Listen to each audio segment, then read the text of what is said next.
Okay.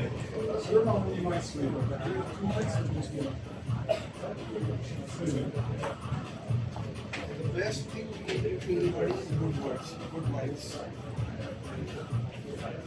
Maybe do the meetup forward, it's better. But there is better, right? Okay. Okay, good evening, everybody. It's a pleasure to have you here. My name is George Sebastião. The good thing is that we actually have the original co-founders of HAQQ with us. They're hiding way at the back. So we have Mr. Andrej. Say hello to everybody. Just wave. He's quiet. Andrej. Sorry, I don't speak German, but it's okay. So he's one of the original co-founders of HAQQ. We have Safe. And he spends a lot of time now in Saudi. So he's getting rich faster than we are here in Dubai. And then we have Franco. So Franco, you can say hello as well. So and there is me. Me is just part of the furniture. So it's a pleasure to have you here. We are, I guess, in the 8th year of the season of HAQQ. So we go back to the traditional model of regular meetups, with the objective of having some presentations, panels, a bit of discussion, and primarily what you want, a bit of quiet time so you can network and meet some meaningful connections with potential people. That's why the music is not loud. Most places in Dubai, the music is extremely loud, so you have to very difficult to hear each other speak. So our primary objective, as I mentioned before about HAQQ, was to give an opportunity of people that are here, or people that have just arrived in Dubai, and I met a multitude from many countries today, from China.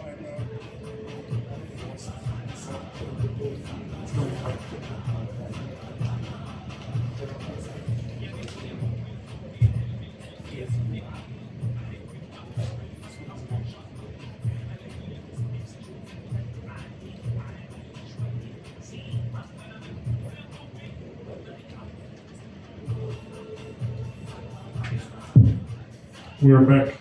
Okay, the idea was the concept of what we call in business MVC. So if you want to have a successful business, you need 3 key ingredients.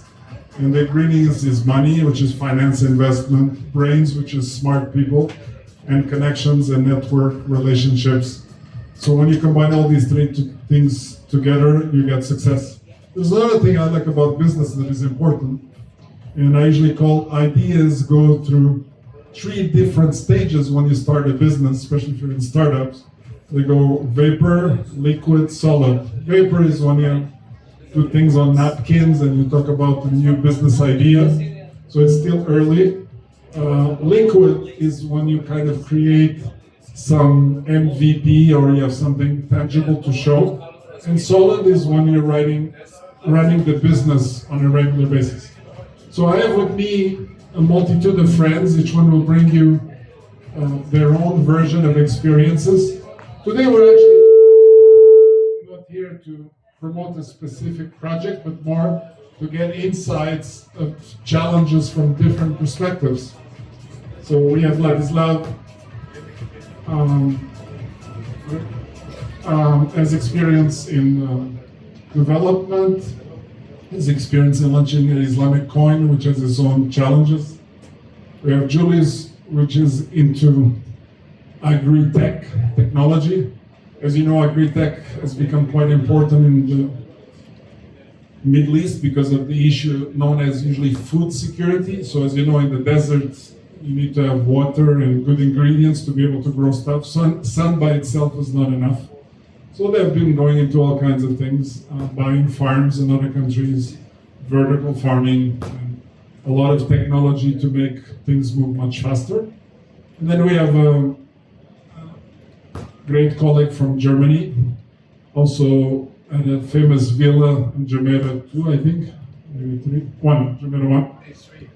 Yeah, it's a famous villa where all the think tanks used to come and network. Similar to this, but a little bit more upscale. Organized also a lot of events, and brought in a lot of startups in different areas, from making bricks to growing cannabis to fitness products. I'll let you talk about it. I think a speciality, apart from being known in some industrial areas or agricultural areas, shall I say, he's also Mr. Cash Flow, so he can give you his perspective.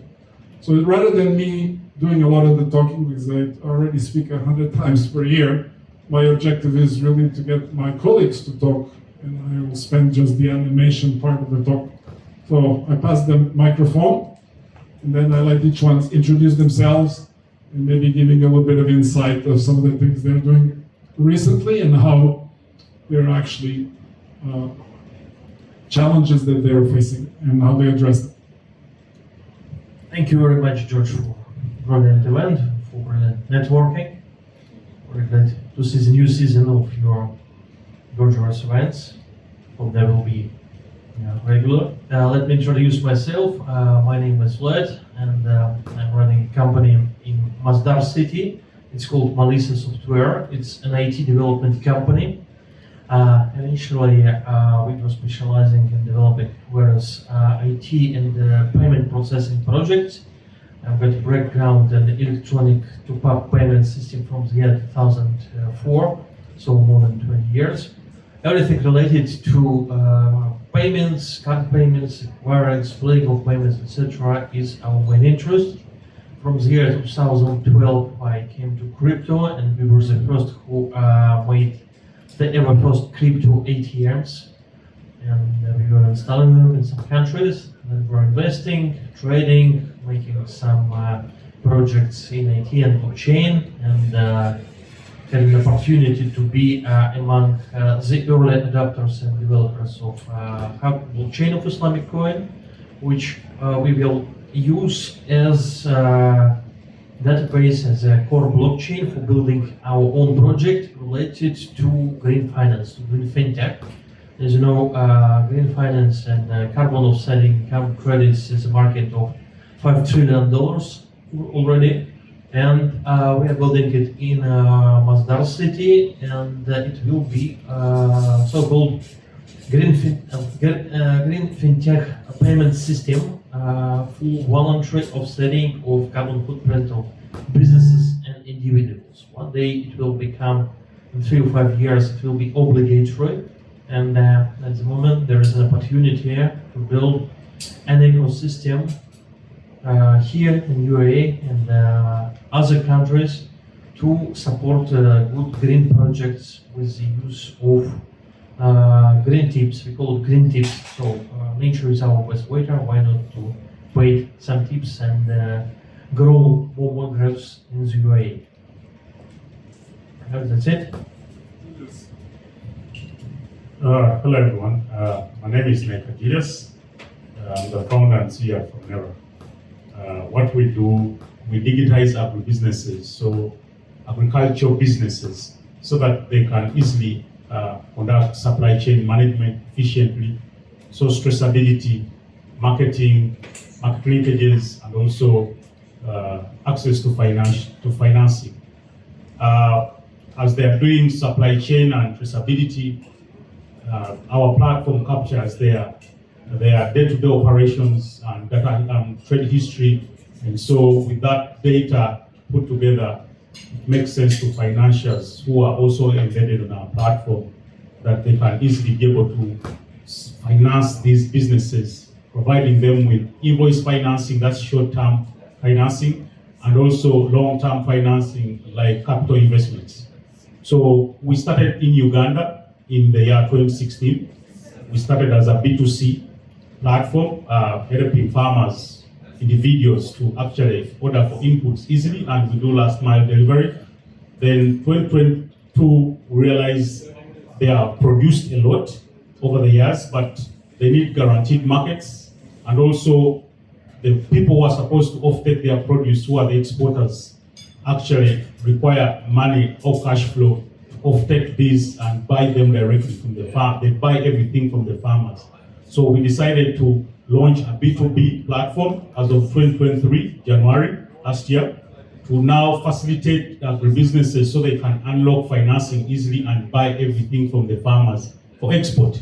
We launched in Abu Dhabi, ADGM, Abu Dhabi Global Market, last year, and also at the World Food Center in the Netherlands, such that we can be able to prepare for the global scale. Our scaling strategy is to make sure we can have franchisee partners globally to scale our software as a service, since it's a B2B platform. And so we are here to make sure we can collaborate and also have blockchain financing really embedded fully and be able to have financials that want to make money by deploying capital to our network of over 1,000 agribusinesses currently that we are powering. And as we are moving forward, by year 2028, we are looking at having over 10,000 agribusinesses digitized, and they should be backed by 1.5 million farmers. And we should be facilitating over a billion worth of agricultural trade globally. So I look forward to engaging with everyone around. Thanks. Test. Yeah. David, go ahead. Last week I had a meeting with only German guys, and I have to switch now to. You have a big German audience. I think there's a few German speaking in the audience. Yeah, but I think we also have a lot of people which not speaking German. Yeah. Thank you for the introduction and the invitation. I'm David. The most people named me Mr. David in Dubai. That's also why I took it from my Instagram. Yeah, I'm in traditional finance since 23 years now, and in crypto since 9 years in the crypto space. And 4 years ago, we had a lot of trouble on this planet, and we were in a good position because our business was already digitalized, and this was our time to go to the market where we began to scale up the business. We collected more than 250 million euro in the last 4 years from our investors in different projects. We only give projects to our clients in which we invest for our own. That makes sense because it's important to have a good due diligence that our clients know, okay, it's not a scam or something like this. And as George already mentioned, we are very diversified. We have commodities on the one hand, of course, this is a foundation in every portfolio of our clients. Then the cash flow projects, especially the project in Switzerland is cannabis. We have established there the biggest cannabis factory in Europe. They only planned 5,500 square meters before they meet us. And now they will have 20,000 square meters and will produce 20,000 kg every year. This project is already sold out. But we have another project also in Austria. It's not inside, it's outside, costs only one time in the year. We also have a very interesting project in Germany, which is more related to the crypto space. It's a smart IoT device, and we started to collect money for them 4 years ago. Andre knows this project also very well. He was one of the first guys on the whole planet who was working on, who was also in this project. And we talked a lot in the last weeks with the CEO now to bring this project to the market, first in the German-speaking region and then, of course, all over the world. What else? Yeah, we are also in the construction area. We have one company from Munich. They produce very sustainable 100% from nature products, construction materials. I didn't think that this was possible, but I saw how they do it, and we also collected a lot of money for them, and we are now on the phase that we also can go to the market. They were at the COP28 and other expos here in the region, in Abu Dhabi and in Dubai.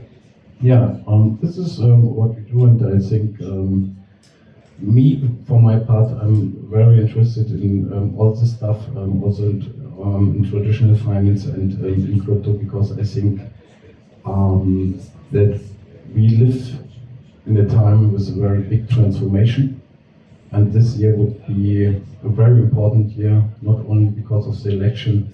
I don't know if someone knows if the ETF is approved now. You know it or not? Yeah, we will see, but it was crazy what's going up 48 hours ago with the price from Ethereum. Yeah, I think we can talk about this also this night. Yeah, it's a big change. Yeah. One interesting aspect that is familiar definitely to the people that are here on stage is they all have a relationship with crypto and blockchain.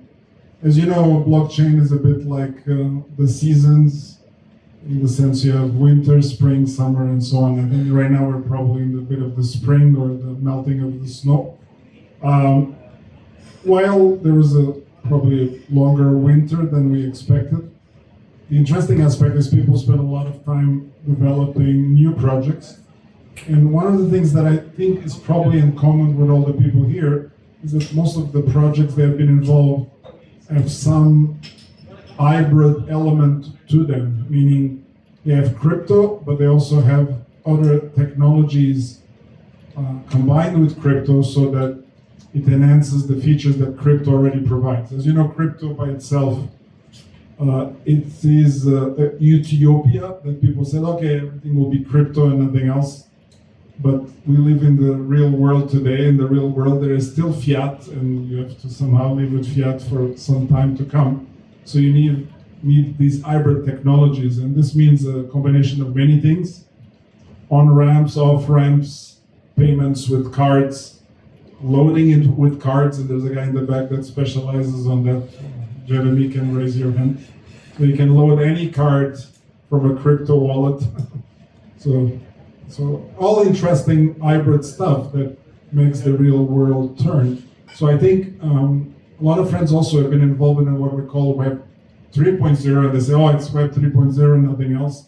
In reality, no, most of the projects I've seen are Web 2 or Web 2.5, so somewhere between 2 and 3, meaning some real world stuff and then some more connected to wallets and something in between. So I want the people that are here today to describe their journeys where they combine blockchain and crypto with their traditional projects and how has been some of their experiences in the process.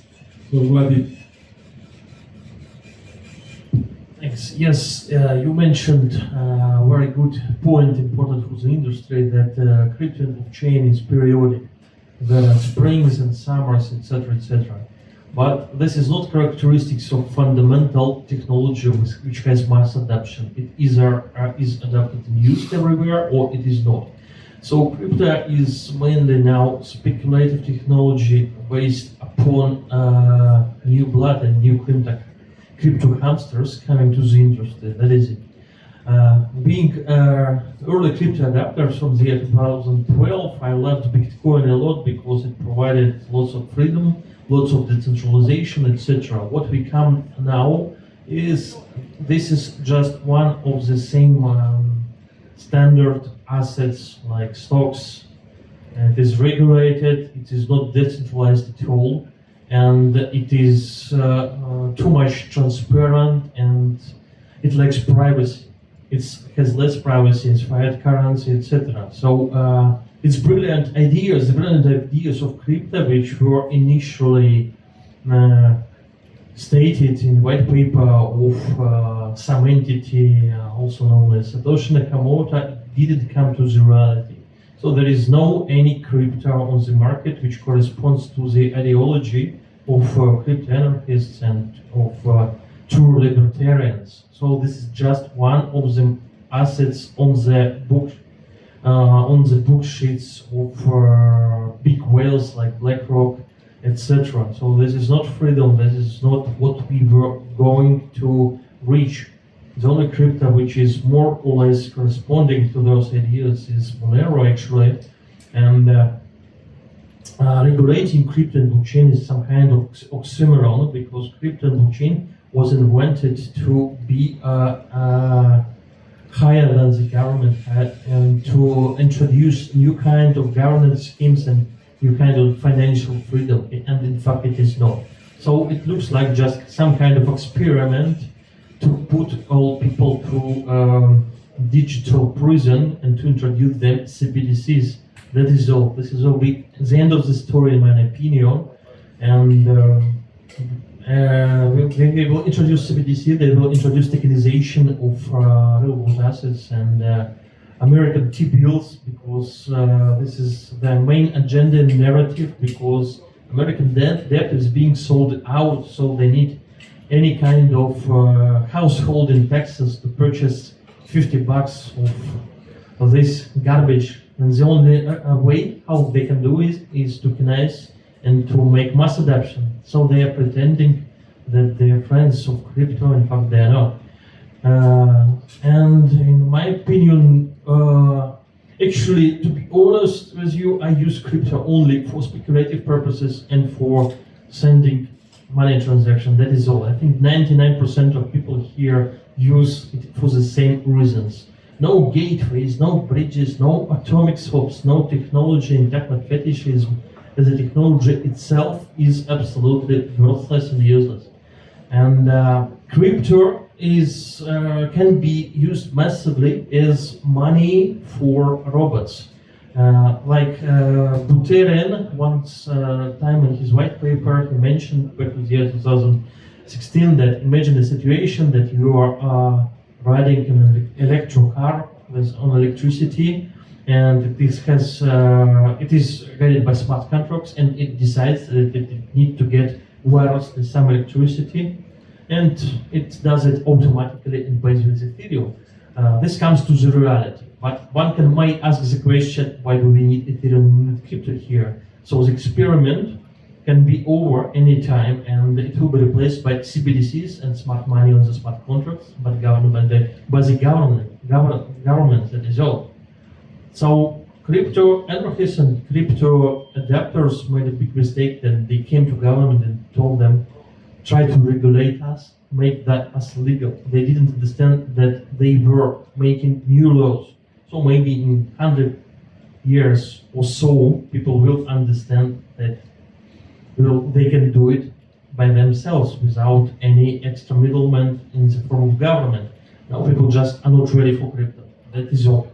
And it definitely will be used for artificial intelligence as gas, and for smart homes and for IoT devices, but CBDCs can be used as well. So one day there will be no space for crypto at all. That's my opinion as an early adapter of crypto who knows a lot and who has got lots of experience here.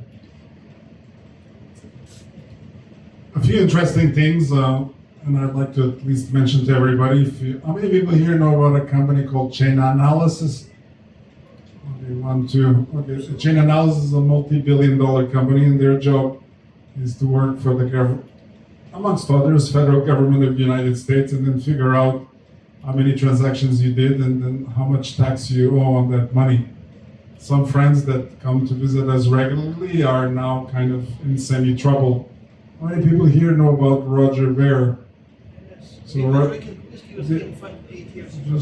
he was here just 2, 3, 4 weeks ago. Now he's somewhere between Spain and the United States, and the government says, please, you have 250 million in back taxes based on our ledger. So they're using the Bitcoin ledger to reverse engineer how much taxes you should have declared and did not, for whatever reason, omit to declare. So it works both ways. So crypto is a double-edged sword somehow. Now, from early crypto, we have also the usage of blockchain in the context of agriculture technology and provenance and being able traceability of goods. So I pass it back to Julius. The floor is yours. Yeah.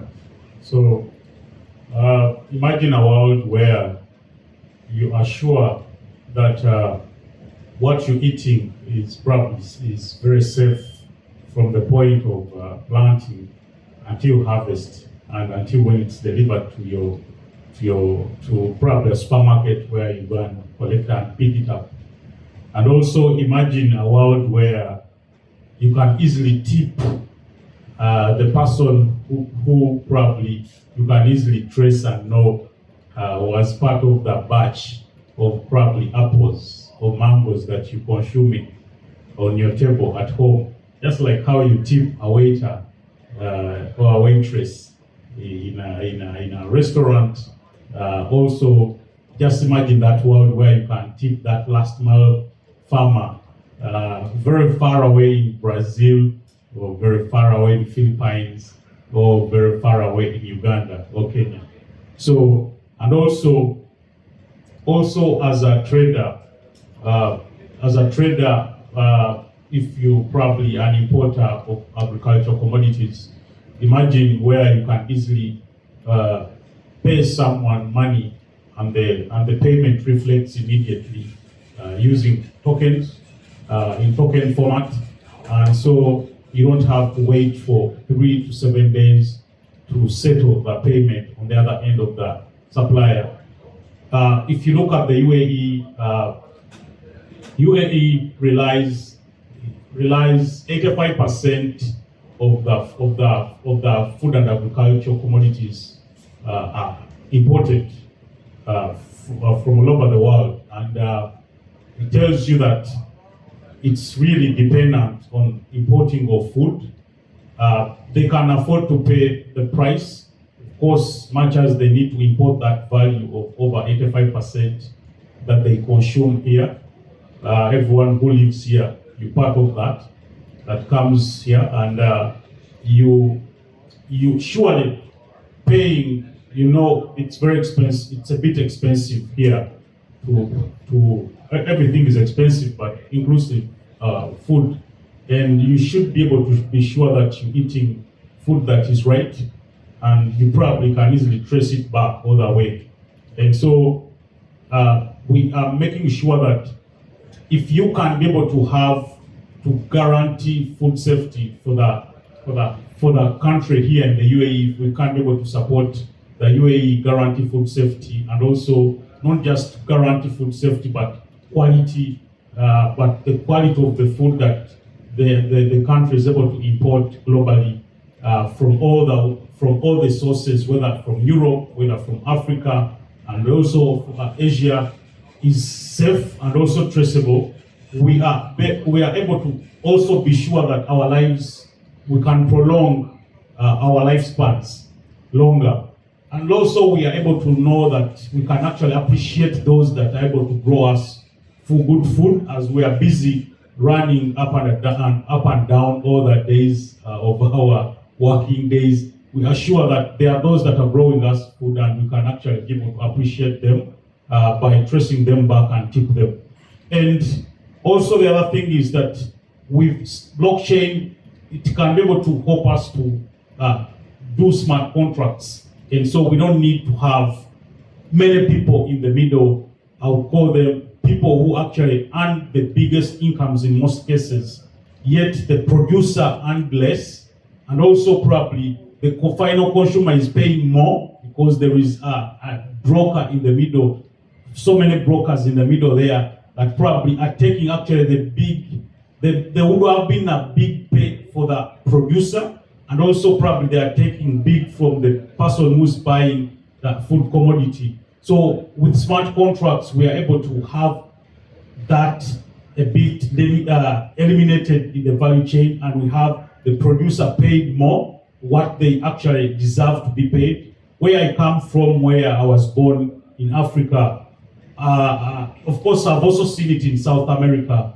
You realize that people who actually spend a lot of time from morning to evening farming for our communities, actually they die very poor, because the people who earn the biggest income are actually the people who don't actually do the cultivation, and actually even sometimes they don't even get money from their pockets.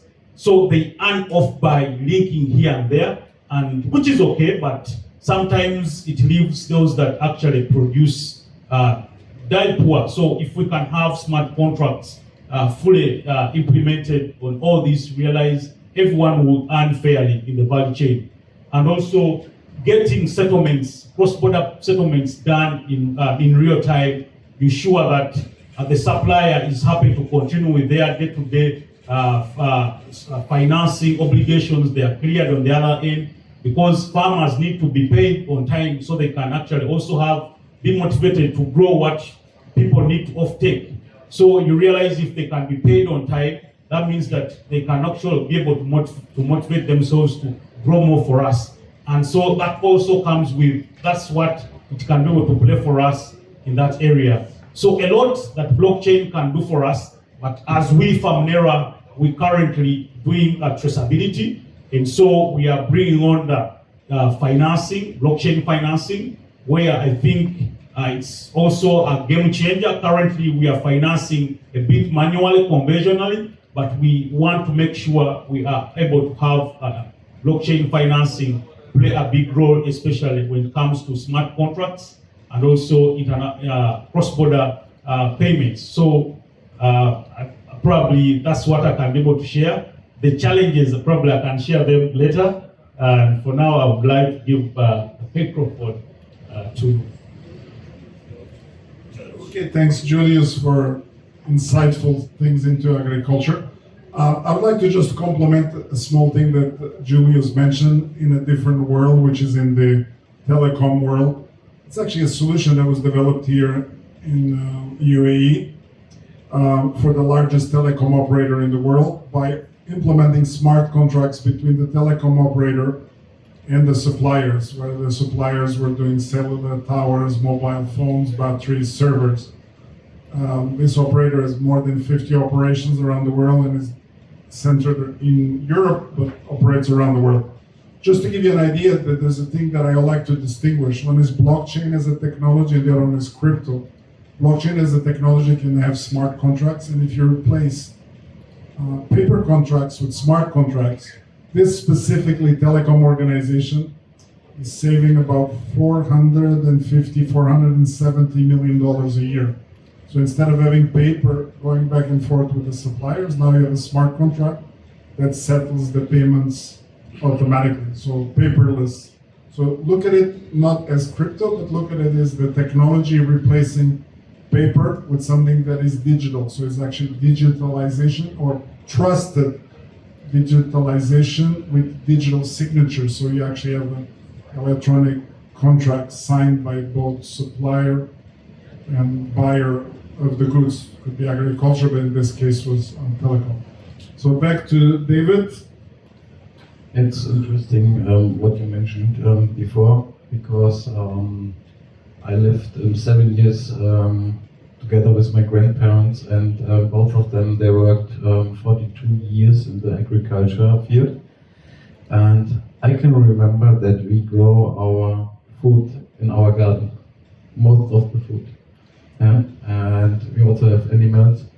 And if you look now in the world, we are so not independent. There are food delivery companies, and only a few, and they tell us we have big diversification, but it comes from only a few companies. And if you know who's the biggest owner from the cornfields in America now, you know where it comes from and what is the plan behind. And I think it's the same with the money system, what Vlad even mentioned. The ground idea, or the idea behind Bitcoin and Satoshi Nakamoto, was the decentralization from the monetary system, and we saw 2008 what happens on the whole planet. And I think we will see a bigger transformation in the next years, and finance and health and is very connected. I think in the new world, And it's an interesting topic that we talk about the agriculture and the food where we generate it. And I think smart contracts for the suppliers are a good idea. On the other hand, I think we also need a decentralization, and George already mentioned that there are companies outside with virtual growing, and I see a world where people learn again in the school what is a strawberry, and not only know it from this supermarket. How can I grow my own food in my own surroundings, and even in the apartment. I have a virtual grower in the villa, and I can grow up to 36 different fruits or lettuces. And I think this is very important. Also, come back to our spot IoT device, because if we have not the possibility to get good food, because this is what I think, that we also have problems with our bodies, yeah? And I think this is a big problem in the Western world, with overweight, for example. And if you have a small sport device, which you can take everywhere, and this device will pay you. And with this device you can challenge with people from all over the world. And you get prizes for these challenges if you win. I think this is a good way, and also the idea behind the CEO was the problem in the crypto market is that the most people have problems to get into the market, because we need the retail, we need the mass adoption to have a real competitor to the traditional money system. But what I saw in the last 9 years, it becomes more and more complicated, KYC, KYT, and all this stuff. And there are only a few exchanges where you can act without all this stuff. But this is very important. If you have a company, and this company is for freedom, I will name it. For me, this is the messenger Telegram. Maybe you know, and Pavel Durov. And since a few weeks, they have their own wallet. And now 800 million people have access to the crypto market with one click. Yeah?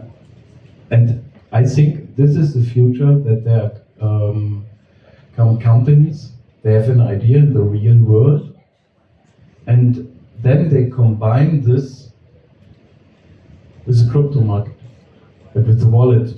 And this is also the idea behind our spot device, because the people already have an app where they have the competitions, and they already have a token when they buy the advice. And at the end, they only have to click and have a fully working crypto wallet. Yeah, and I think this is the future in all our life experiences. Many people always ask me, what do you predict for the price of something like Bitcoin, as an example. A lot of people who invested, like I said, in Bitcoin, their idea was that you buy it and then you hold, and you put it under your mattress, for lack of a better. If you want, I think, blockchain or crypto to flourish, you need to not just put it under the mattress, you need to actually use it. Whether you use it with Bitcoin, USDT, doesn't really matter, variation, Ethereum, and many others. So how you drive adoption? If I go back just a few months, the number of people that actually have digital wallets is only 4%. So we are far, far away from mass adoption. So I do believe, very frankly, similar to David, that mass adoption is going to be driven by combining technologies together. And we saw a few examples here from the audience about combining technology, IoT technology with blockchain. That's how you do traceability in agriculture, combining, for example, digital payments with contactless technologies.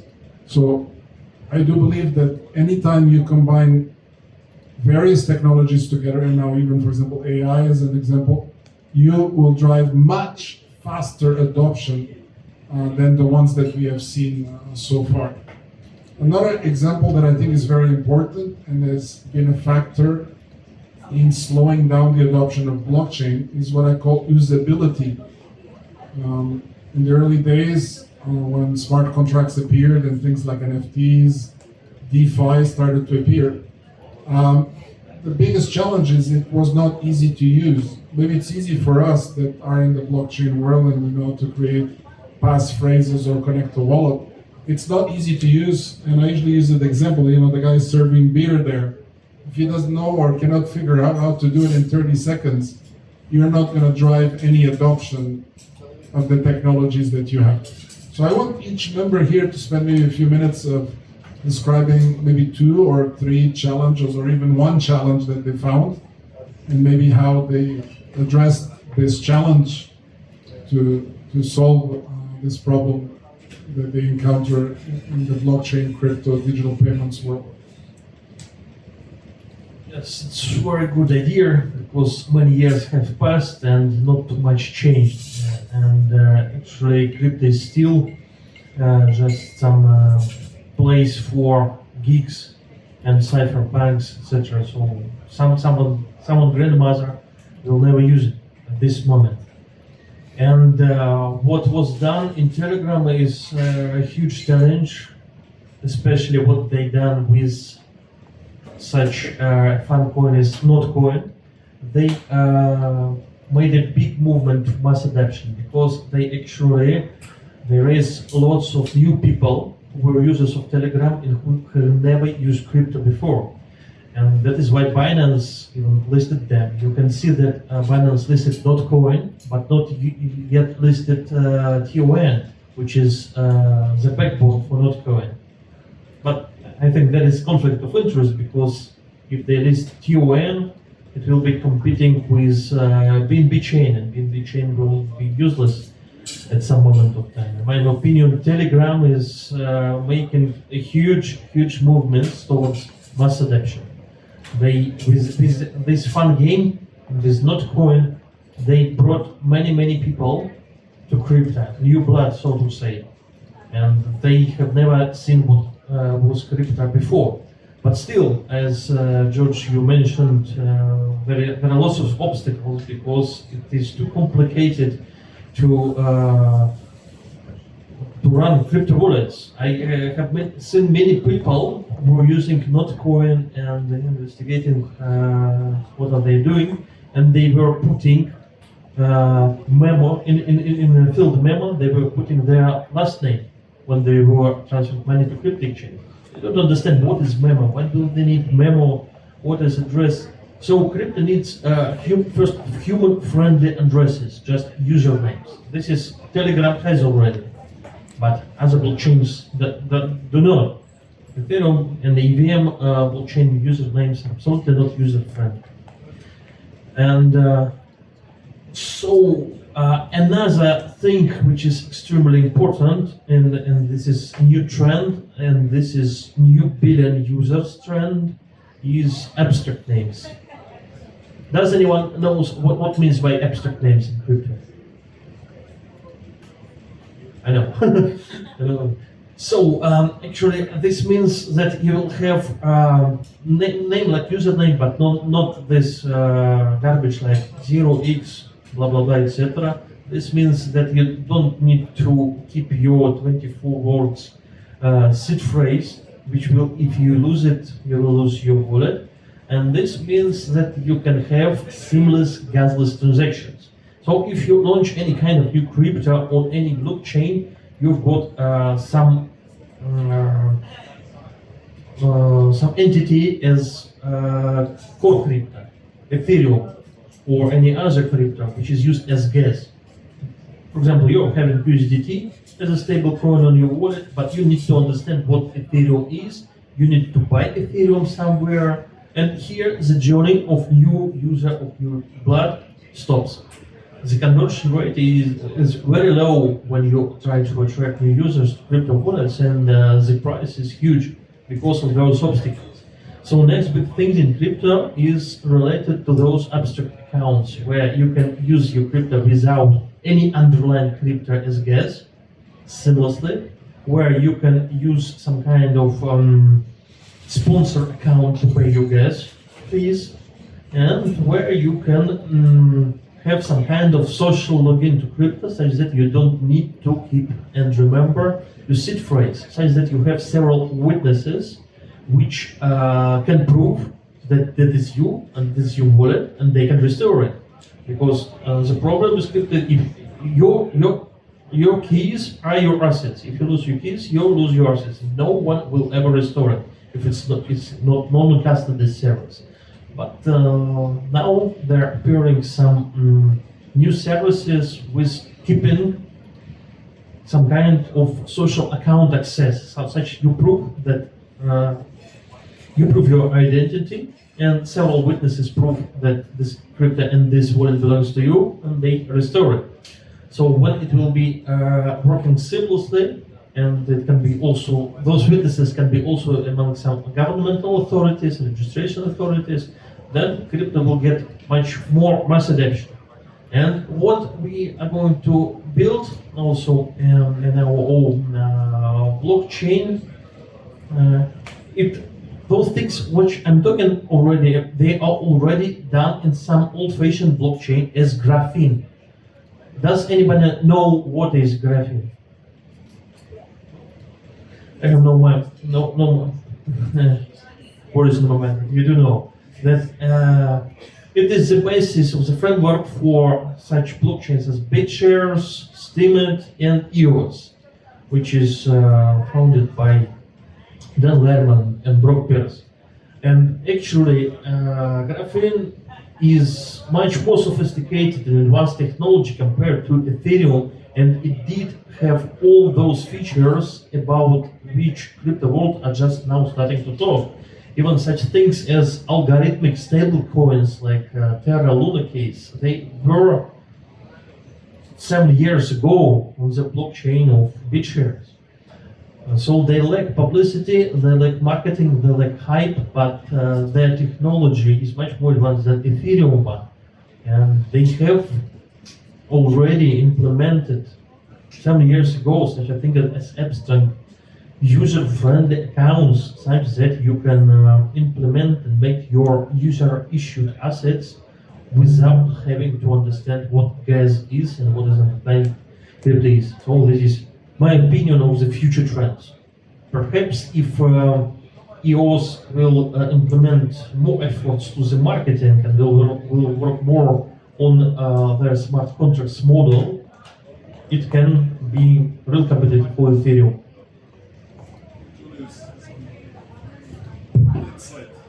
Yeah. So in this era where traceability is a very key element, especially on the side of the consumer or the importer, both the importer who probably is buying the commodity, an agricultural commodity, let me say, ordering for sesame, and then also the final consumer. On this end, for them, they are verified with having transparency across the entire supply chain. However, you realize the players, especially not actually the producer, but the person now who gets the product from the producer, who is the exporter in this case, you realize that most cases they don't feel. We've had challenges, some of these challenges that we've had where they don't feel that they need to open up all this information. They feel like the information might get into the hands of the, I would say, the taxman, the tax authority, to know how much they make, because in most cases, most businesses have two sets of accounts, those that are authentic and those that are meant to show the taxman, but maybe they are not doing quite well.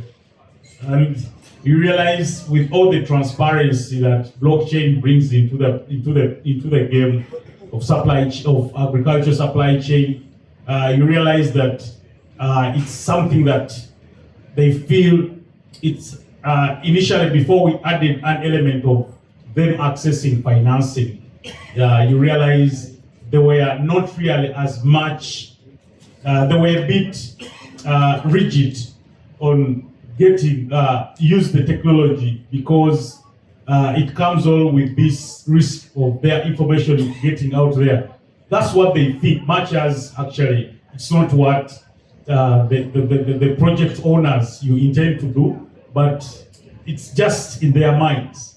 And realize you have to now think and innovate better for them and say, look, if I can have all your information here, your day-to-day operations, and we can capture your data across board from point A up to Z, you are sure you're going to be able to unlock financing easily. So with that, it's the cheese to attract the mice and actually openly put up everything, because they need the money. They need financing to fulfill their consignment on time, to deliver their consignment on time. They need money to probably expand their businesses, long-term financing, and at that point, they have nothing to do but actually to open up. But it was a challenge before we innovated and said, okay, let's have financing embedded on the infrastructure. The other thing is that the regulator or the country sometimes feels there was a time where blockchain was directly related to crypto only. There were no user cases like how it is now, that some of us have been able to apply it in agricultural supply, in streamlining agricultural supply chain.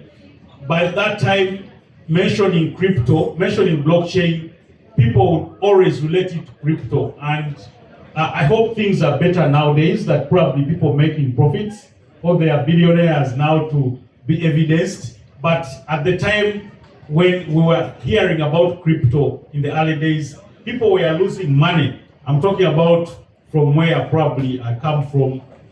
Those that tried were losing a lot of money. And so in that case, whenever you could mention about application of blockchain in agricultural supply chain, earlier days, people would relate it to losing money in cryptocurrency trading.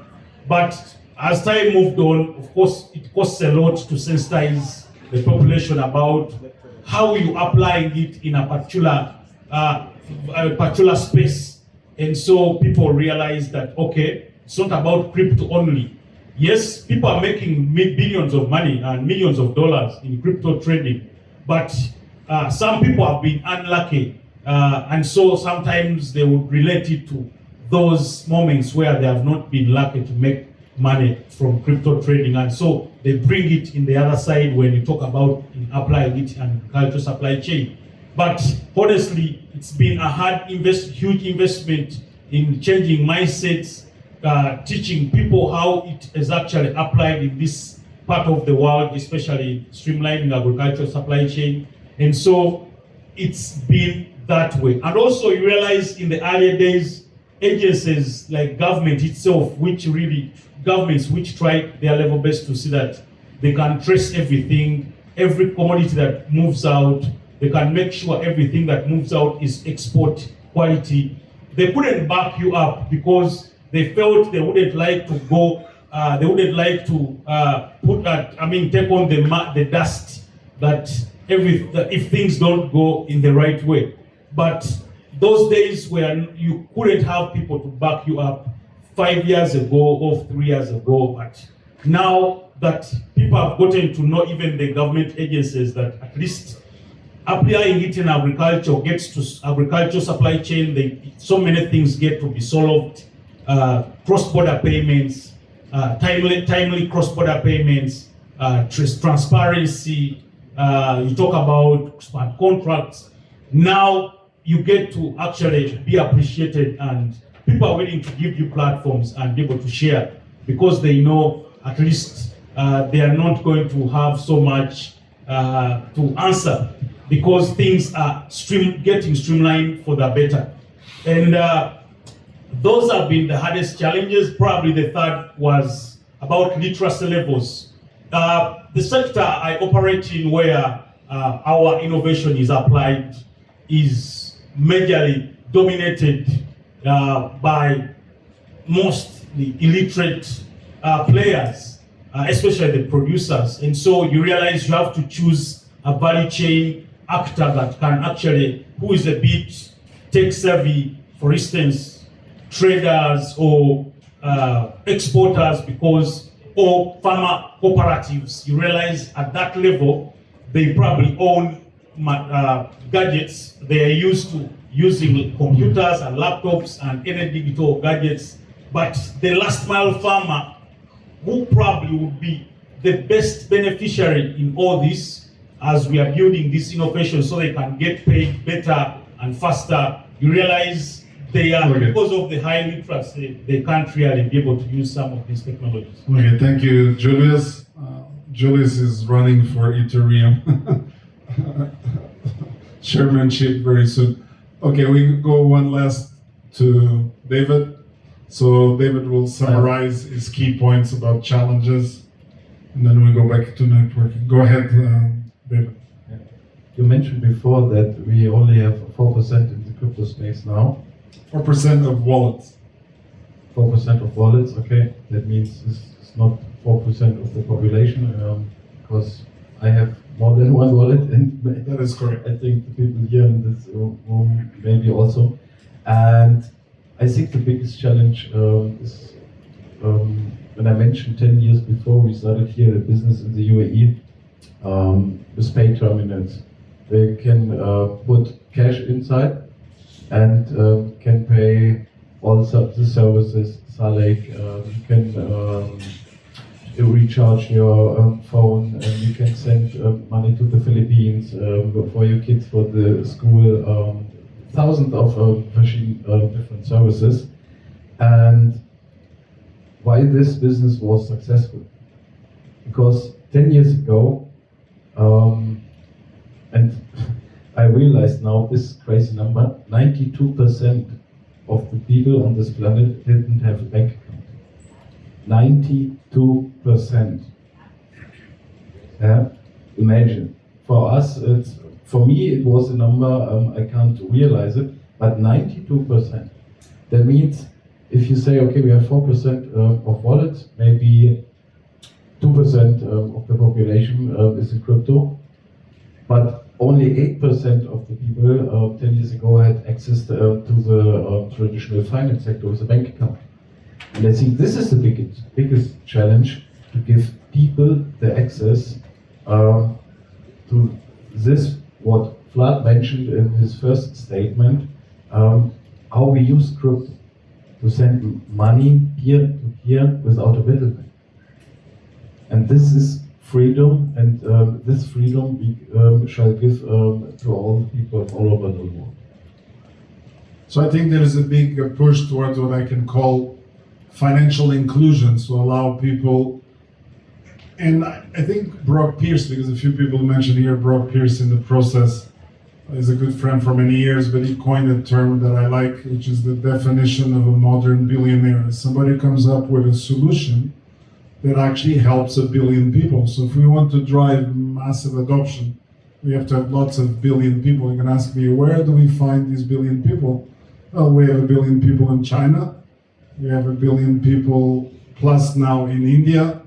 We have 2 billion Muslims and so on. So there's plenty of billions around. I think we're close to 7, give or take, around the world. So you just have to create solutions that fix the problems that these people are looking for. And inclusion is definitely one of them.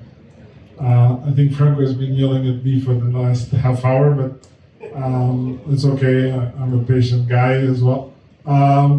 So thank you very much for listening to us. I would like to give a special round of applause and thank you to these patient people, some of them more eloquent than others and more long and less short. But at the end of the day, what is important is the message they deliver to you. And now we get to the point that I guess you also came for, which is to network either with these members or with other people that are here.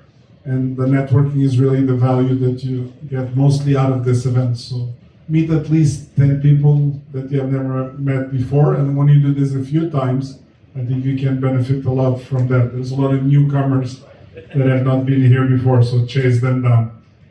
Thank you. I guess we stand up and Franco takes a picture. So let's go. One picture. There's no more COVID, so it's okay.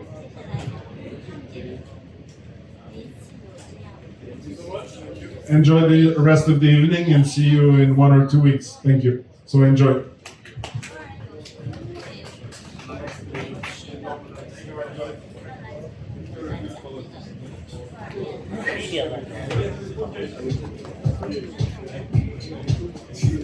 Kalau sekarang